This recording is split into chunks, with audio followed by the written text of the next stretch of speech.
तो सीएम योगी सहारनपुर में। तो अब बढ़ते आगे बात उत्तराखंड के कुछ खबरों की। डोईवाला में सीएम पुष्कर सिंह धामी ने एसडीआरएफ वाहिनी मुख्यालय का लोकार्पण किया। 23 हेक्टेयर में बना बेहद आधुनिक एसडीआरएफ ट्रेनिंग सेंटर 100 करोड़ की लागत से वर्ल्ड बैंक ने बनवाया है।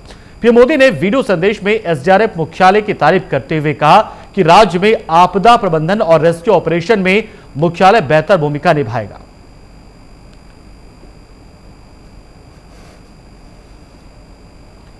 तो state disaster response force SDRF की ये जो टीम है उसी का एक मुख्यालय यहां पर बना है और इसको वर्ल्ड बैंक की फंड से उसकी फंडिंग के जरिए बनाया गया और ये बहुत ही बेहतर तरीके से इसे तैयार किया गया है।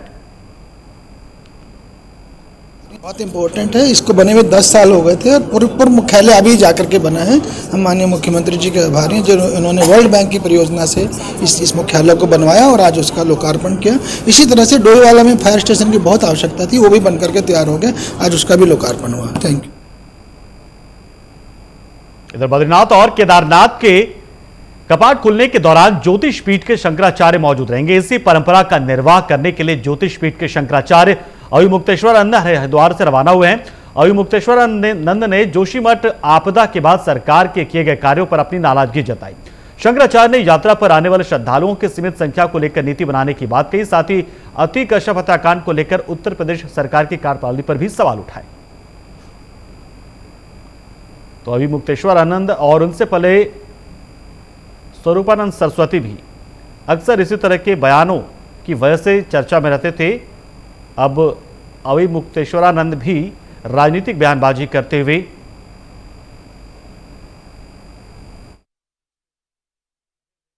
बद्रीनाथ केदारनाथ मंदिर समिति का एक्ट बना हुआ है। बद्रीनाथ केदारनाथ एक्ट कहा जाता है।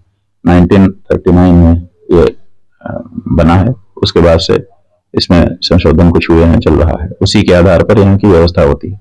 उसमें साफ लिखा हुआ है कि जो गैर हिंदू है वो मंदिर के कार्यों में सम्मिलित नहीं हो सकता। जो गैर हिंदू है वो मंदिर कार्य में नहीं लगना चाहिए। अगर मंदिर का कोई भी कार्य हो रहा है, विस्तारीकरण, सुंदरीकरण, निर्माण जो भी हो रहा है, तो उसमें भी जो दूसरे धर्म के कामगार हैं उनको नहीं उसमें सम्मिलित करना चाहिए, क्योंकि वो भी तो आखिर उसी कार्य के अंग हो गए।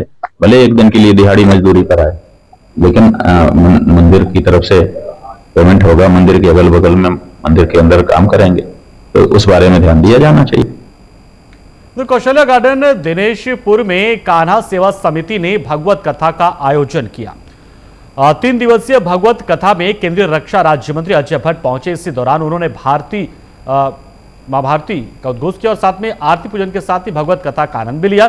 कथा वाचिका देवी बल्लभी ने राज्य मंत्री का सनातन धर्म पर चर्चा करने के लिए धन्यवाद दिया। राज्य मंत्री अजय भट्ट ने कहा कि ऐसे आयोजनों में भागीदारी करने पर मन शांत होता है, साथ ही आपसी भाईचारा को बढ़ावा भी मिलता है।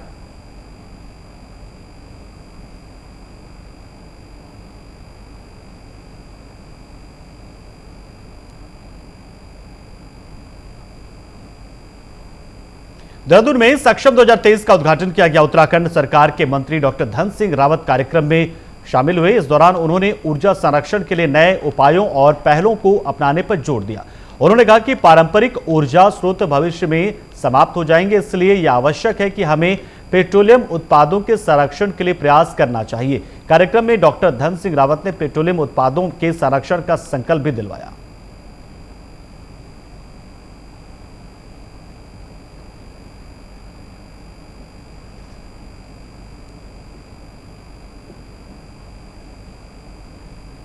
इधर बद्री केदार मंदिर समिति की परिसंपत्तियों पर अवैध कब्जा करने वाले लोगों पर कार्रवाई की तैयारी की जा रही है। बद्री केदार मंदिर समिति के अध्यक्ष अजेंद्र अजय ने ऐसे 188 लोगों को नोटिस जारी किया है। आपको बता दें कि उत्तराखंड के बाहर महाराष्ट्र और लखनऊ में भी मंदिर समिति की बड़े स्तर पर संपत्ति है। अजेंद्र अजय का कहना है कि जल्द ही मंदिर समिति की जमीन से अवैध कब्जे नहीं हटाए गए तो उनके खिलाफ वैधानिक कार्रवाई की जाएगी। मंदिर समिति की दुकानों का किराया न देने वाले और अवैध कब्जा करने वाले लोगों पर जल्द कार्रवाई करने की बात उन्होंने कही।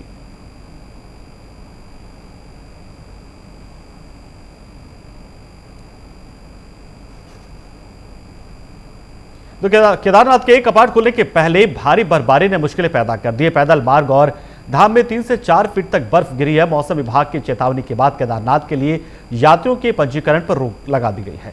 केदारनाथ में कई दिनों से रुक रुक कर बर्फबारी हो रही है। बर्फबारी से धाम में यात्रियों के लिए लगाए गए कई टेंट टूट गए हैं। न्यूनतम तापमान -1 डिग्री तक पहुंच गया है। वहीं बद्रीनाथ धाम में भी भारी बर्फबारी देखने को मिल रही है। यात्रा मार्गों पर भारी बर्फ जमा है। 27 अप्रैल को बद्रीनाथ धाम के कपाट खुलने वाले हैं। वहीं यात्रा मार्ग पर जमी बर्फ को हटाए जाने का काम भी तेजी से किया जा रहा है।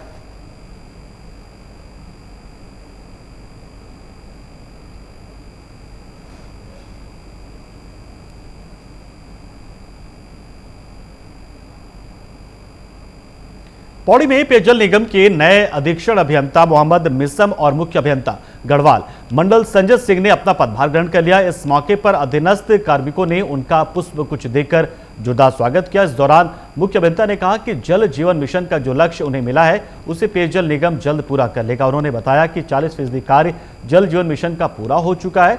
हर उपभोक्ता के परिवार में 55 लीटर प्रति व्यक्ति पानी मुहैया कराने की रणनीति बनी है। इसके लिए भी प्रयास कर रहा विभाग।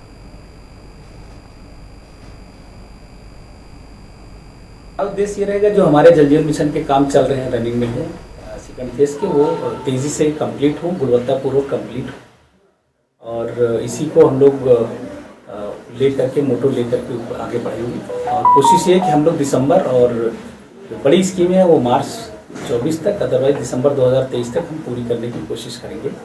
और लग करके हमारी टीम भी बहुत अच्छी है यहाँ पर। अभी मैंने लोगों से बात भी की, एक्सेंस साहिबान से, तो बहुत अच्छा काम करेंगे हम लोग मेहनत से, लगन से। तो हमारा ये है पेयजल उपलब्ध कराना है, क्योंकि ये थोड़ा हिल्स का एरिया है ना, और उसमें लोगों को पेयजल से बहुत ज़्यादा प्रॉब्लम है। ख़ास तौर से पौड़ी डिस्ट्रिक्ट तो ज़्यादा ही अफेक्टेड है। तो ये था कि भाई पेयजल उपलब्ध हो जाए लोगों को 55 LPCD per capita per day से, तो उस पर हम लोग काम कर रहे हैं।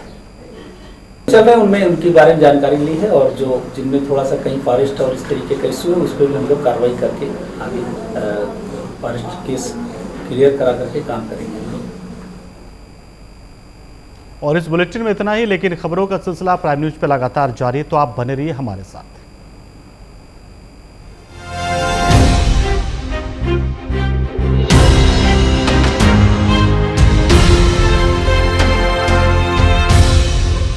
ये है प्राइम न्यूज।